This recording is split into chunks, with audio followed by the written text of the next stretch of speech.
देश में Electral bond चुनावी चंदे के मामले पर सुप्रीम कोर्ट में सुनवाई और एसबीआई को फटकार ही फटकार। सुप्रीम कोर्ट ने सख्त लहजे में कह दिया है कि काम ऐसे नहीं चलेगा, पूरी जानकारी मतलब पूरी जानकारी देनी होगी।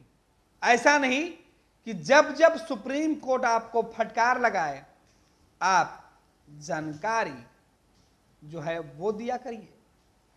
दरअसल सोमवार को सुप्रीम कोर्ट में जब सुनवाई चल रही थी तो जो खंडपीठ है सुप्रीम कोर्ट में चीफ जस्टिस की, उस पीठ ने एक बार फिर से एसबीआई से पूछा है कि आप किस्तों में क्यों जवाब दे रहे हैं साहब, पूरी जानकारी देने में क्यों डर रहे हैं, पूरी जानकारी देनी होगी। अब कोर्ट के अंदर क्या कुछ हुआ, अगर पूरी बातें हम आपको बताएं तो देखिए, सुप्रीम कोर्ट के अंदर जो स्थिति थी वो एसबीआई को लेकर वह अपोह की स्थिति बनी हुई थी। एसबीआई की तरफ से यह दलीलें दी जा रही है कि सुप्रीम कोर्ट जिस बात की डिमांड कर रहा है उसकी जानकारी तो हमने दे दिया है। सोचिए, सुप्रीम कोर्ट ने जब कहा कि चुनावी चंदे से जुड़ी जानकारी आप सामने लाइए, एसबीआई ने हाथ खड़े कर दिए थे, कहा कि मुझे जून तक का वक्त चाहिए क्योंकि वक्त लगेगा। सुप्रीम कोर्ट ने कहा कि 24 घंटे 4 महीने का वक्त नहीं है। फटकार सुप्रीम कोर्ट की चीफ जस्टिस वाली खंडपीठ की ऐसी लगी कि एसबीआई के हाथ पैर कांपने लगे, भागे भागे पहुंचे और पुराने कंप्यूटर खंगालने शुरू कर दिए। और दस्तावेज जब निकलकर सामने आया तो इलेक्ट्रॉल बॉन्ड और चुनावी चंदे का पूरा खेल समझ में आ गया कि देश के अंदर किस तरीके से जो लोग 2014 के चुनाव में यह दावा करते थे कि वो स्विस बैंक से काला धन लाएंगे, वो 2019 के बाद देश के अंदर किस तरीके से 14 और 19 के टेन्योर में काला धन इकट्ठा किए थे। चुनावी चंदे के नाम पर इलेक्ट्रॉल बॉन्ड जो 2019 में 19 तक के तमाम इलेक्ट्रॉल बॉन्ड को सामने करने का जैसे ही मामला सामने आया, हाथ पांव फूलने लगे देश की सबसे बड़ी राजनीतिक पार्टी की। जब इलेक्शन कमीशन के वेबसाइट पर एसबीआई ने वो आंकड़े सार्वजनिक किया तो जो नतीजे निकले वो देखकर नरेंद्र मोदी और पूरे बीजेपी पसीने से लथपथ। कांग्रेस तो पहले से बदनाम थी, स्वाभाविक है कांग्रेस का नाम आना तो निश्चिंत था। निश्चय होने के बावजूद कांग्रेस और बीजेपी के अलावा कई राज्यों की जो राजनीतिक दल है वो भी हमाम में डुबकी लगाते हुए दिखाई पड़ रही है। बंगाल की ममता दीदी की पार्टी टीएमसी बड़े गोते लगाए उसमें।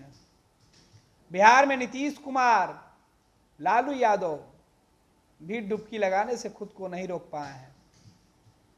साउथ की जो पार्टियां या देश भर की जो राजनीतिक पार्टियां हैं सबने डुबकी लगाई और अब सुप्रीम कोर्ट में एसबीआई की जो दलीलें थी जिस पर कोर्ट ने फटकार लगाते हुए कहा कि अब केवल जानकारी पूरी ही नहीं बल्कि हल्फनामे के साथ दीजिए कि आप जो जानकारी दे रहे हैं वो पूरी तरीके से सत्य है और ये जानकारी पूरी है, इसमें अब कुछ भी अधूरा नहीं है। और वक्त 24 घंटे का। गुरुवार तक इलेक्शन कमीशन के वेबसाइट पर नए सिरे से किस राजनीतिक दल को कितना चंदा दिया गया और चंदा किसने लिया इलेक्ट्रॉल बॉन्ड के माध्यम से यह बताना होगा। सोमवार को सुप्रीम कोर्ट में सुनवाई के दौरान कमोबेश इसी अंदाज में बातचीत हुई। हालांकि सुप्रीम कोर्ट की जो नाराजगी का असर था कि 4 महीना का काम 24 घंटे में हो गए, तो फिर अब एसबीआई की मिजाज बदला बदला नजर आ रहा है। एसबीआई जो हाथ पहले ही खड़ा कर चुकी थी जानकारी जुटाकर देने में, वो एसबीआई अब हर मिनट टू मिनट जानकारी देने के लिए तैयार दिख रही है। सुप्रीम कोर्ट ने सोमवार को एसबीआई की तरफ से किन कंपनियों ने किन राजनीतिक दलों को चुनावी बॉन्ड के जरिए चंदा दिया है, इसकी पूरी जानकारी अभी तक नहीं देने पर नाराजगी जताई थी। एसबीआई के रवैये को मनमाना करार देते हुए सुप्रीम कोर्ट ने उसे 21 मार्च यानी गुरुवार तक चुनावी बॉन्ड को लेकर पूरी जानकारी देने को कहा है। सुप्रीम कोर्ट ने कहा है कि एसबीआई को चुनावी बॉन्ड से जुड़ा विशेष number, unique alphanumeric number बताना होगा ताकि इसके खरीदार और भुगतान वाले राजनीतिक दलों का सही पता चल सके।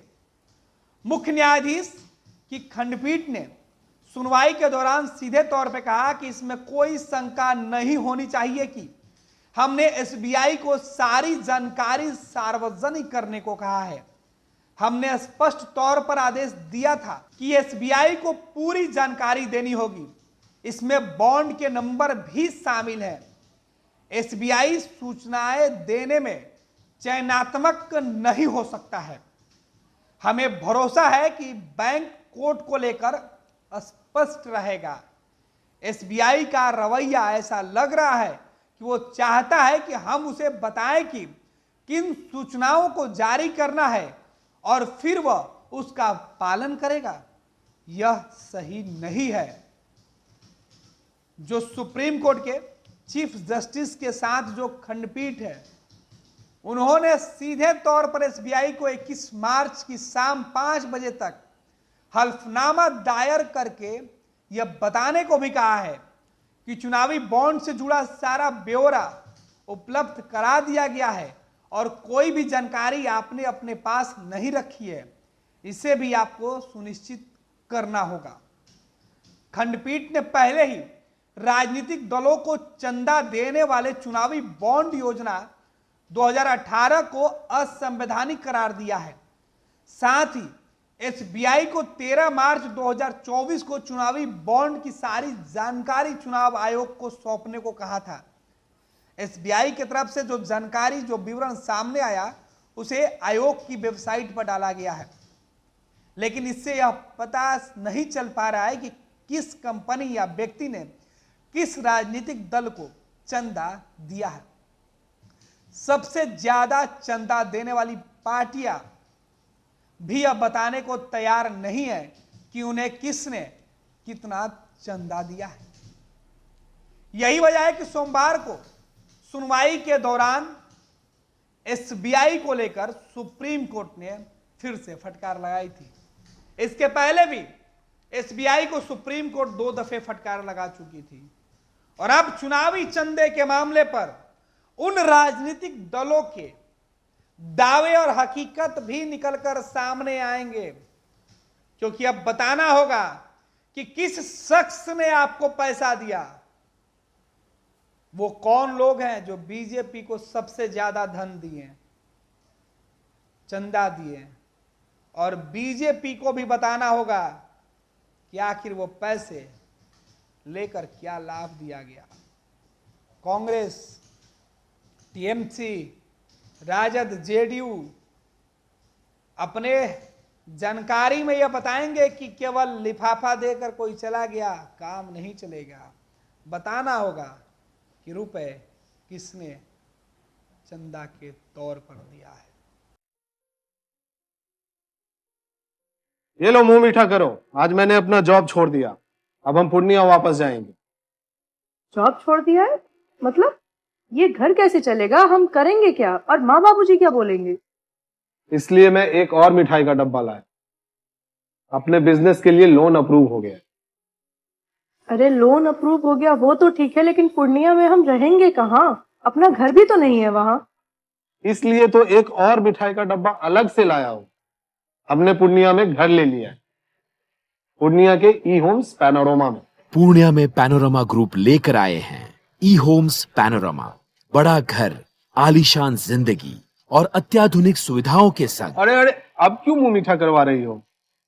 क्योंकि हम घर वापसी जो कर रहे हैं। घर वापसी की खुशी। पूर्णिया में ई होम्स पैनोरामा के संग। E Homes Panorama, luxurious lifestyle redefined.